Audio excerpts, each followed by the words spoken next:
I recently, and when I say recently, I mean last night, watched a video from a channel called Ruby's Trinkets, and the video was called Stop Romanticizing Small Businesses. As I was watching that video, I immediately realized that I wanted to make a response to that video because I think Ruby made some really, really amazing points. And as someone who is currently trying to grow a small business and makes videos trying to be as honest and open as possible, I really wanted to take this opportunity to talk about this subject. I will leave a link in the description to Ruby's video if you want to check that out. It was a really, really good video and I highly, highly recommend it. So in this video, Ruby was able to put things into words that I have not been able to do for years.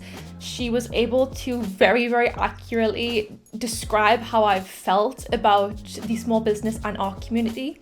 So to sum it up, the video talked about how audiences are unaware of everything that goes into a small business because artists and small businesses only really show the parts of having a small business where you're drawing art all day or you're in a cozy studio with lots of lights and lots of plants, and they don't tend to show all of the other stuff that goes on behind the scenes, which creates this illusion of that thinking having a small business is as easy as just creating art and posting it online. Ruby talks about FOMO and how studio vlogs and art vlogs can make us feel like we're missing out in both making money and also being able to do our hobby full time. My favorite thing about this video was that Ruby never ever suggested that small businesses were trying to lie to people or that artists were trying to make it seem like their lives are perfect. They talked about more how audiences are just unaware of the fact that a YouTube video or an Instagram reel has a lot more production behind it than you might think. One point that they made that I really agreed with was that they talked about how we used to watch cable television,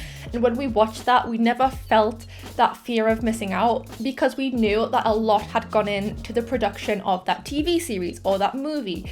But people don't make that same connection with small businesses and studio vlogs and art businesses. The video talks about how we need to remind ourselves that small businesses, studio vlogs, art vlogs, that is not everything that goes on behind the scenes. So what is it that you don't see while you're romanticizing small businesses? I have been a small business for 2 years now. If you're new here, I run a shop called Abby Nova, and it has been incredibly hard for me to grow, and I've had to realize on my own that there is so much more that goes into a small business than what I initially thought. I try my best to always show the reality of what goes on behind the scenes in my studio vlogs. However, even I have to admit it's a little bit hard because a lot of what I do is incredibly boring. I really can only film the fun stuff or the stuff that people will want to see if I'm looking to market my small business and my art in the right way. If I was just sat in front of a camera and editing for 8 hours on end, you guys would probably click off the video. So Ruby mentions in their video that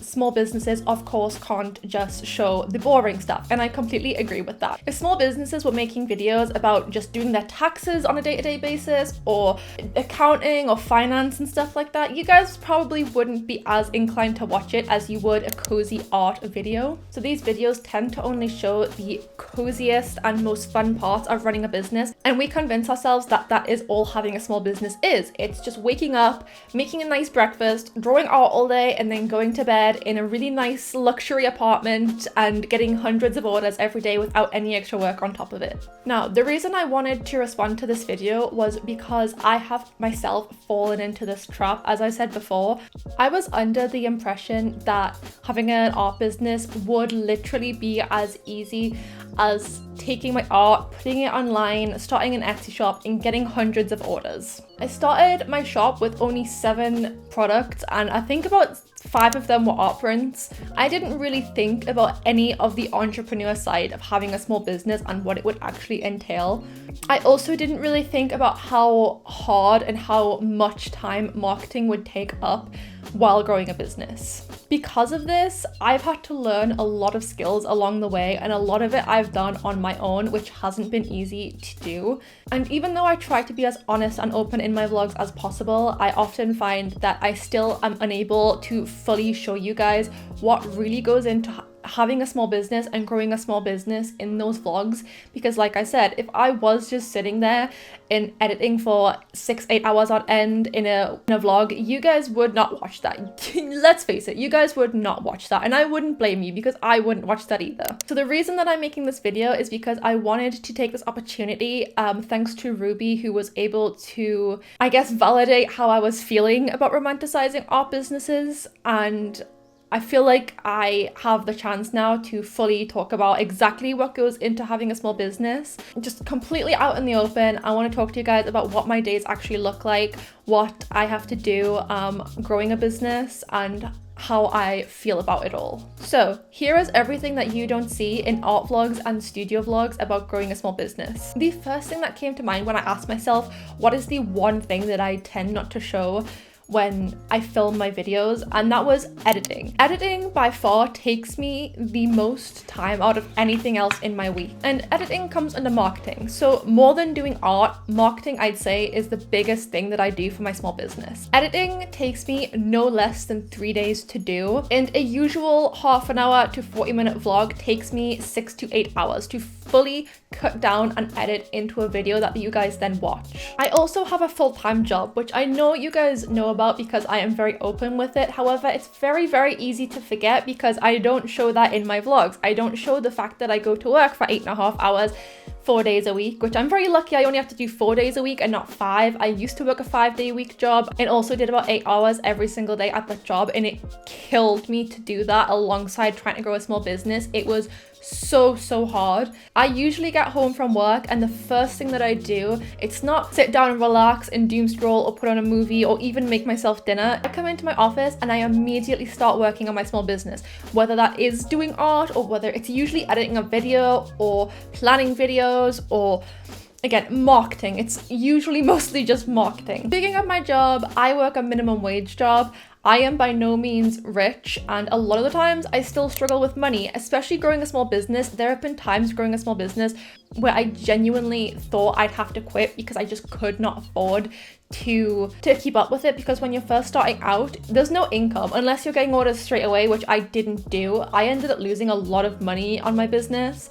A lot of money has gone down the drain, and because of that, I struggled a lot with money. And I also, for a while when I started, didn't have a job. I wanted to focus full-time on my business because I saw a lot of people who were quitting their jobs online and then fully focusing on their art businesses and seeing immense success. So I actually quit a job to start my business, and I'll be honest, it didn't work out.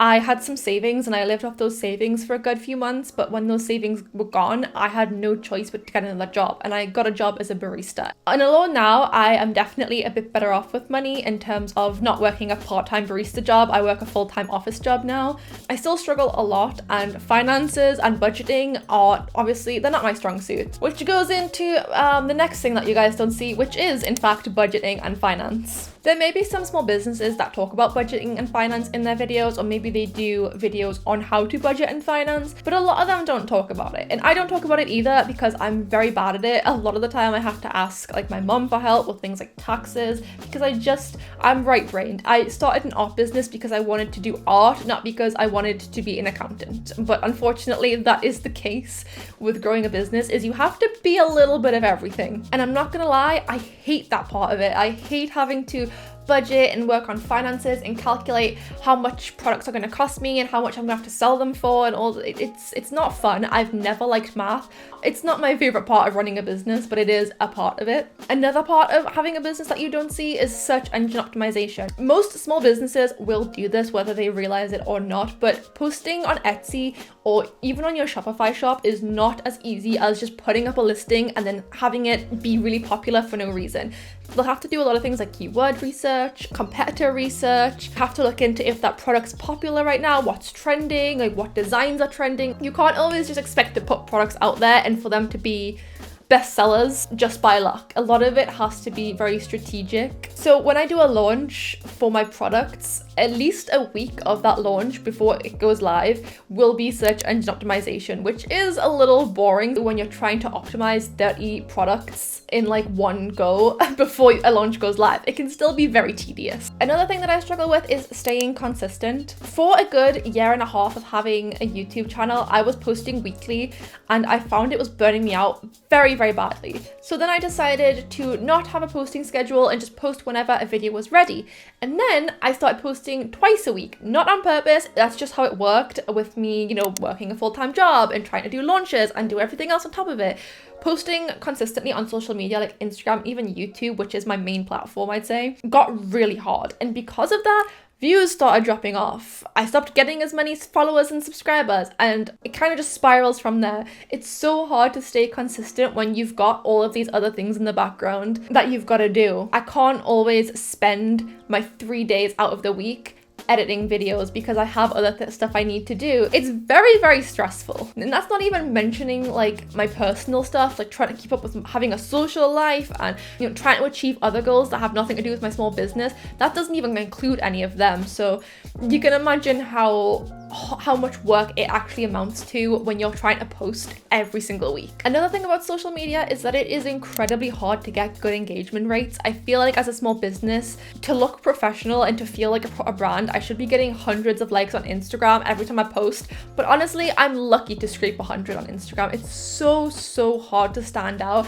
Even when I look at things that are trending and like videos that other small businesses are doing, it works for them and it never works for me. And I struggle a lot with engagement rates and growing on social media because of that, especially on Instagram, maybe not as much on YouTube, but for sure on Instagram, I've struggled a lot. And that's another reason why it's hard to stay consistent as well, because when your engagement rates are low and people aren't interacting with your posts, you're thinking like no one cares. So then you get demotivated and you stop posting. So it's kind of like a knock-on effect. Keeping up with the whole financing part of it, there's also taxes. Tax season is upon us in the UK and anywhere. I don't know what it's like for other countries, but I currently have to do my taxes, and this week especially I have been trying to make a start on my taxes. And rather than filming cute little artsy videos and trying to make bookmarks, because I'm currently trying to make nicer bookmarks for my shop, rather than filming that, I've been doing taxes, which obviously I'm not going to film because it's very boring. It is literally just me sitting at a computer for hours on end filling everything in.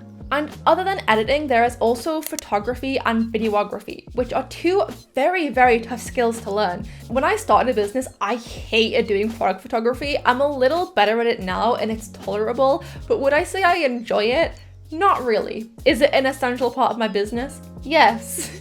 So I have to do it. And on top of photography, you then have to learn how to edit photos so they look good, because oftentimes when I'm taking photos, they'll come out really dark or the colors won't be correct. So then you've got to learn things like color correction. And it's like you've got to be a professional photographer and editor just to make your brand look professional, your shop look professional. And it's a very hard skill to learn. You can go on my shop now and you might think, oh, your product photos aren't actually that bad. But when I first started out, especially, my product photos were terrible because I had no idea what I was doing. And it took me, honestly, I'd say a good year to actually start getting decent at product photography. And I still wouldn't even say I'm that good quite just yet anyway. I'm hoping to get better in the future. And then there's videography. Editing can take hours and hours and hours, but videography is just as important, because if you have bad footage, which I will hold my hand up and admit, mostly because there is actual evidence on my channel of how bad some of my videos have looked in the past. I can hold my hand up and say I have been terrible at videography in the past couple of years of doing YouTube. When I was in university, I did video editing. I did film and TV, but I never did any of the videography side of it. I was only ever interested in editing. So editing was easy for me, but learning how to actually use a camera and learning more about camera angles and what looks good and how to film in low lighting situations, because I live in Britain and it's always horrible and dark here.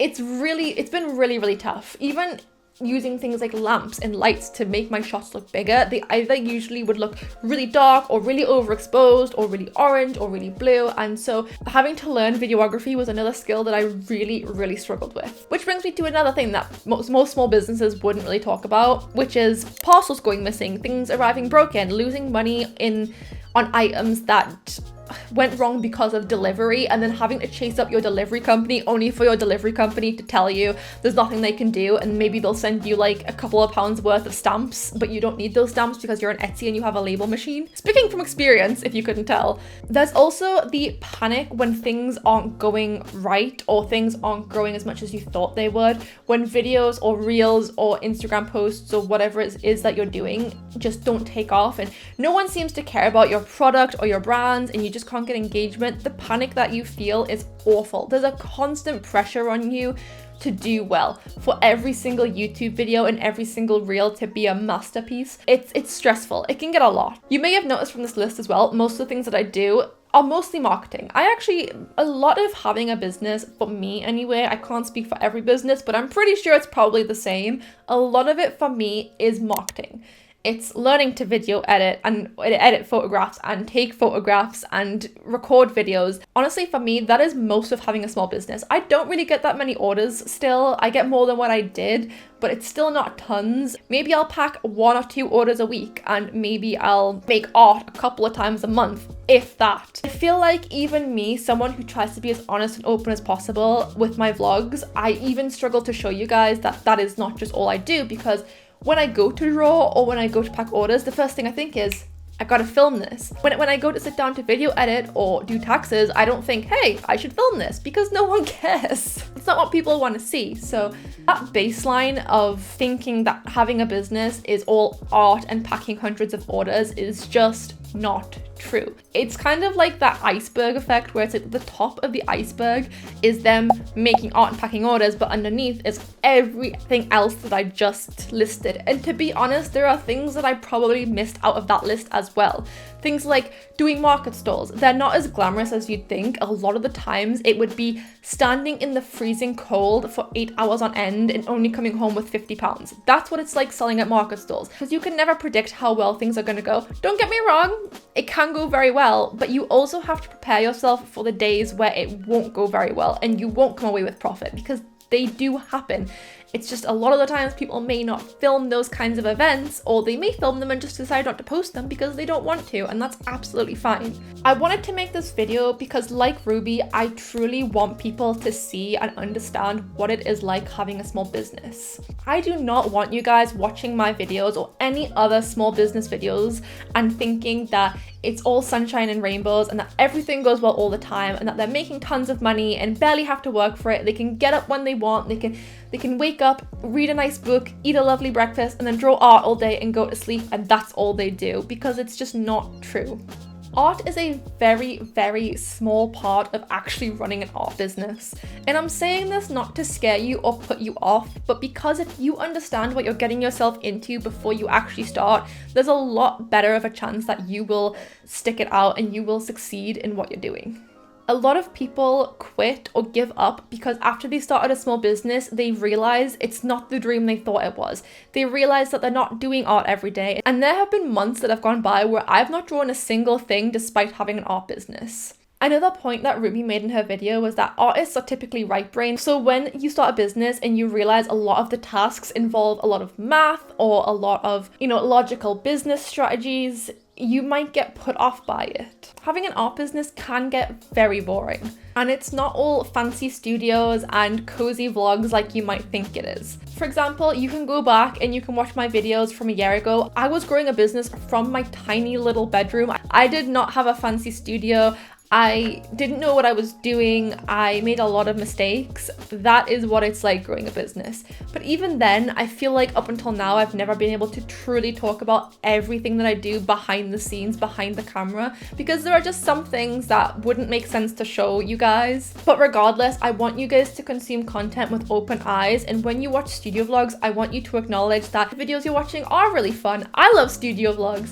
I want you to acknowledge that it's really nice to see people's art processes and that it's really fun to see people pack 100 orders, because it is. But I also want you guys to acknowledge that that is not what a business is. That is not the whole image of having an art business, and that you can watch these videos with the knowledge that there is a lot that goes on behind the scenes. Overall, I absolutely love what I do, but that does not make it easy. And I really hope this video helped you guys to understand exactly what it is like to grow a business, and that you know what to expect for when you start your own businesses, so that when you do actually start, you're not shocked by the reality of it all. I want to thank Ruby for making that video because she's a lot more articulate than I am. I'll give her that. She was able to put things into perspective. I think she said she was a psychology major or something, so she was very helpful with putting things into words that I've just struggled to for so long. And I just really felt like it was important for me to share this video with you guys so you know